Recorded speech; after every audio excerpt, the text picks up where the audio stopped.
So here we have the BMW X1 on a 63 plate. I'm going to start off by showing you around the outside of the car, and then we'll hop in and run through some controls on the inside. From the outside though, you can see it's a 5-door car with alloy wheels. Let's start off inside the boot and then work our way around the rest of the car from there. As we approach the back of the car, you can see we have reversing sensors, plenty of boot space as well, along with the 3 individually folding rear seats should you wish to increase this space even further. Okay, so we're just going to work our way back round to the front of the car, and then we'll hop in and run through some controls on the inside.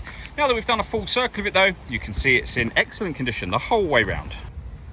Just briefly before we climb in, I think it's well worth seeing the interior from this exterior point of view. There's plenty to run through on the dashboard, so let's hop in and we'll do that now.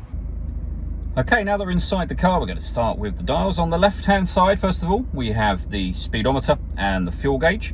Over on the right-hand side, we have the rev counter for the car. In the centre at the bottom, you can see the total miles. They are 87,121.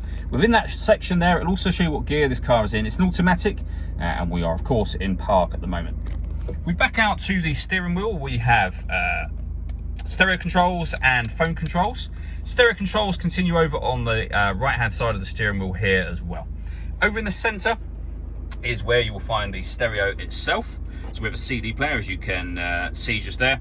The main menu, you can then use this dial to go through the various things on the main menu, from pairing your phone to looking at the onboard computer, configuring things like the time, temperature. If you need to change anything on there, you can do.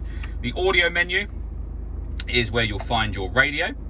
So you'll see there that this car has got FM radio available, AM as well, and DAB just here. CD player, auxiliary input, and USB input. So plenty of ways to listen to your music in this car. We then have the dual zone climate control. So you can adjust the passenger temperature, the driver temperature.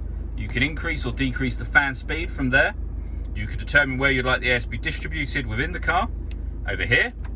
When you're happy with those settings, your air conditioning is on at the minute, so that's off, back on again. Or you can hit auto.